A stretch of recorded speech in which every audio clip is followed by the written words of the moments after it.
Good evening, everyone. I'm Swapnali, and today we have with us Mrs. Yashika Bhardwaj, who is the principal of KR Mangalam World School. Having completed her schooling from England, she finished her honors and masters in English from Punjab University.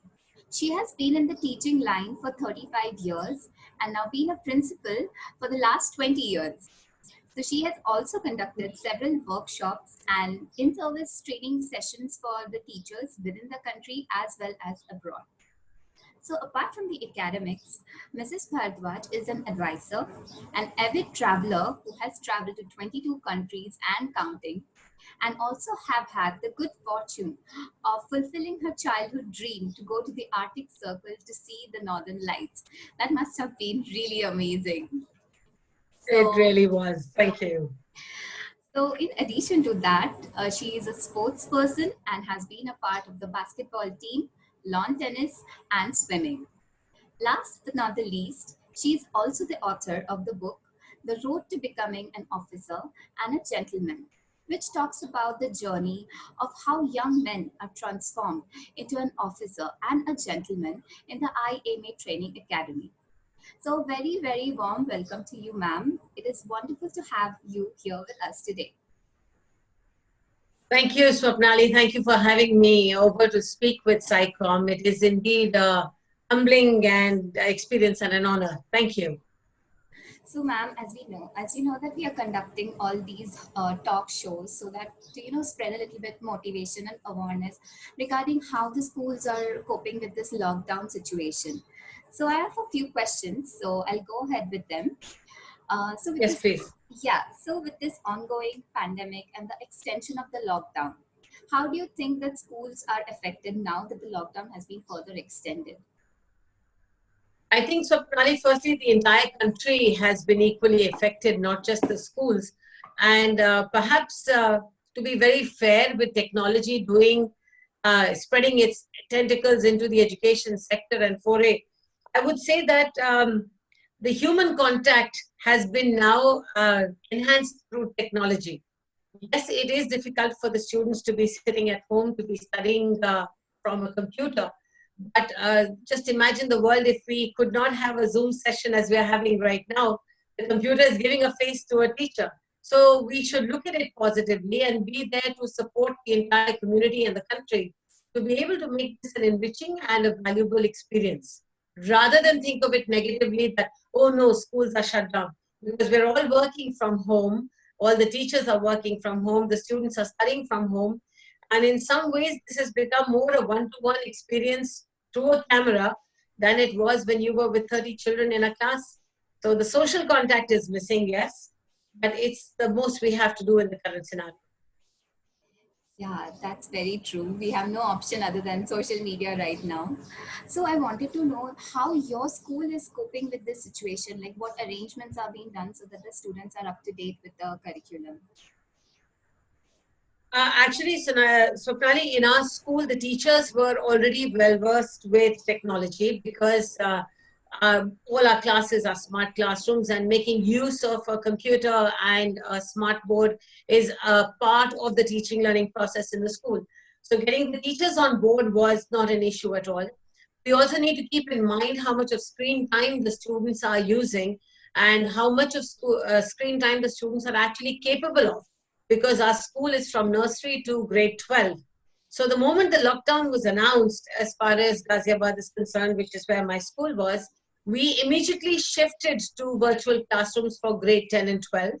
And thereafter, we spent time in training our teachers. And time does not mean a long time. You just need to have a session, an online Zoom session, or a Skype, or whatever means you're using. So you train the teachers with it. Once the teachers are convinced about it, then you go about convincing the parents and the students. And I'm very happy and proud to say that the students and parents have taken to it very, very well.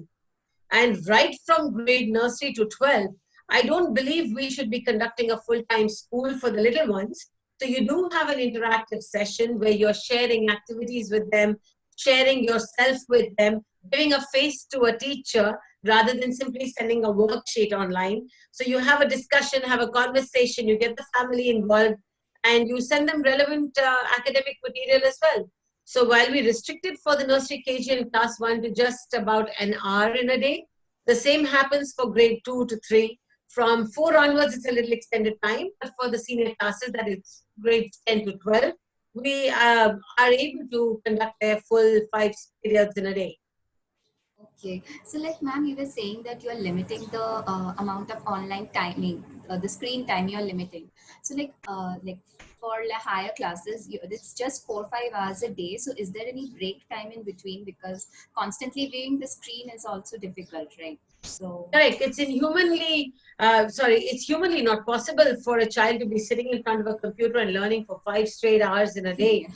And even in a regular school scenario, you do have breaks and you have your periods interspersed by some of the minor periods where the child can get a break. So here, after every 2 sessions, which is about 40 minutes each, so we give them a break for about half an hour, and the students come back in. So there is less visual tiredness, and the interest level is retained. That's wonderful. So, okay, I want to ask you further question. That is, you have had the global exposure and you have completed schooling from England. So, and you're now a principal in India, school in India. So, how do you think that both the education systems are? Like, how would you compare India's education system with the world? I think the Indian education system is absolutely fantastic, and it takes the students on a higher learning platform. You see, I've always maintained that the basic core knowledge is going to stay the same. If I have to teach a student about the ocean currents, for example, whether I teach it here in India or Germany or France or UK or US, the concept of the ocean currents and the facts stay the same. So the only difference that lies is in the delivery mechanism. And nowadays, with technology being very much a part of the education system, there is no difference, I feel. And within the country as well, you've got so many different kinds of teachers who teach in a different way. The same topic may be approached differently. It's the same situation whether you have education systems in India or abroad. There is a lot more, there's a lot of change that's coming into the education system now, where you are empowering the children and you're making education more experiential and more interactive. And that was what was the need of the hour, and it's happening. But as far as standards are concerned, I don't think we lack in any way whatsoever. And it is because of the Indian education system that I could go to the UK and excel over there. And just for your information, I graduated when I was 19 years and 4 months old. That's only because when I went to the UK, they tested me and they put me a year or two ahead of my chronological or my physical age. And that's only the credit goes to the Indian education system and the Indian teachers. And if the Indian system was lacking, then we wouldn't have the leading countries or leading companies in the world looking for Indian people or specialized people to head their organizations. So we're fine. We're doing good. Yes, what you said is actually true. I mean, a lot of people do have the view. I mean, even I have the view. I won't deny that. That sometimes the education system also believes in, that the students, because of the competitive nature, students tend to mug up. So I have that query that students tend to mug up. So now with the now we are exposed. Now the students are exposed to a lot of different innovative ways. So do you think it is helping them now when they come back to the school after all this lockdown period is over? I see mugging up is never a correct way to approach, but at the same time, there are certain things which you have to mug up. Yeah. If you have to, there is a beautiful flower called an ice plant, and everybody knows it as the ice plant. But if you need to know the biological name for it, then you are going to have to mug up mesembryanthemum. You have no choice in it. So certain things, certain facts, certain dates in history, you will need to mug up. But at the same time, if you as a teacher can ensure that a child has understood the concept which is under study, or whichever topic it may be, if the concept has been understood, and if a child can relate to the subject and the topic from the mind as well as the heart, I don't think the mugging up is required unless, of course, in areas where it's essential. Yes, that is absolutely true. Thank you for that insight. So, okay, so now we are at home. A lot of us are, not getting the exact proper physical activity which we used to get. So now you are very active in sports and you believe in maintaining a healthy life. So, what advice would you give to the parents and their children so that they can, keep active during this lockdown period? In fact, it's quite a testing period because a lockdown when you're in the home at all hours with the entire family, and you can't really step out. As our Prime Minister had said, please treat your home gate as your Lakshman Rekha and don't cross it. So, physical exercise, how much space do you actually need to be able to exercise? You just need a little space. So, even if you move the chairs around in your living room a little bit, that much space has been created. So, it's very, very important. And on a personal front, yes, I've still stuck to my regimen of doing an hour's exercise, an intensive exercise in the morning. And for the children and the parents, what we've done in our school is to give them a relief and a respite. We have had all the activity teachers of the school. All the activity teachers means the creative arts, the performing arts, as well as physical education, including things like gymnastics and cricket and football, along with yoga. And these teachers have made videos for the children to follow. And we encourage not just the children to follow it, but the parents too. So on Mondays, these videos are sent to the children, and the children are asked to have themselves filmed while doing this and send it back to the teachers, which they can discuss over a period of time. Not only that, I think the school community also needs to do its bit to improve. And in this current scenario, which none of us in our lives have seen, to help the parents also cope with this. And it becomes monotonous and it becomes taxing as well because parents now are taking care of the home as well as working from home. So what we've done, in fact, it's happening this Saturday, is that we've asked the parents, the extended family, the grandparents, the children, the teachers, their family, we are going to have a virtual flash mob.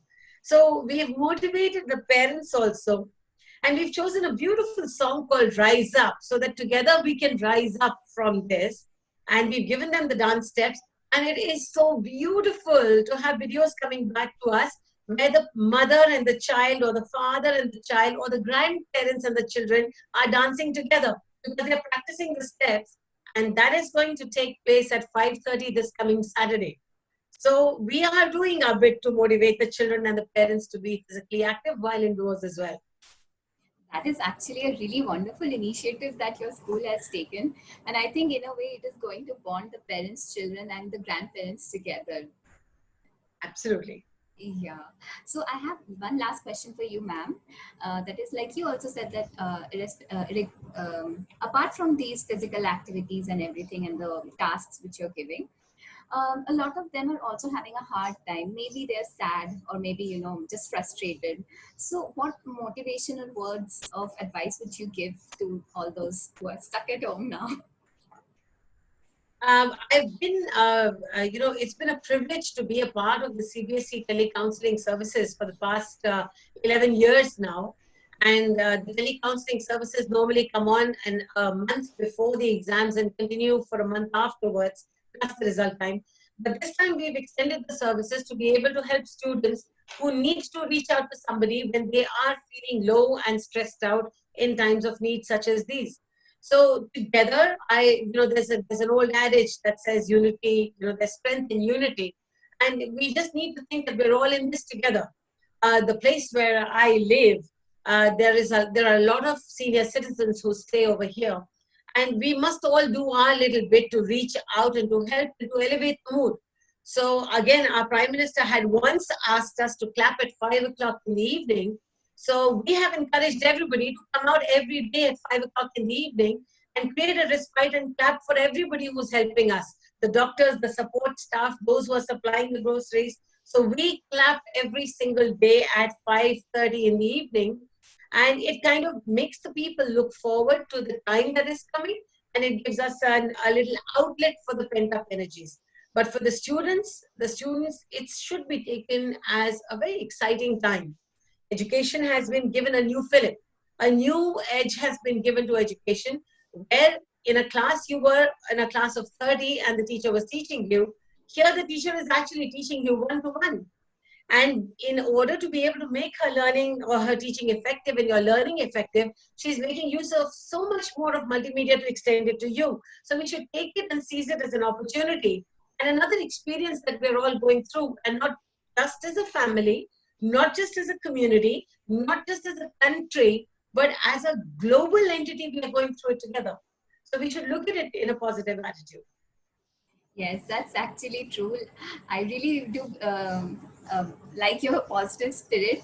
And thank you very much for sharing your insight today. It was really, really wonderful having you on the show today.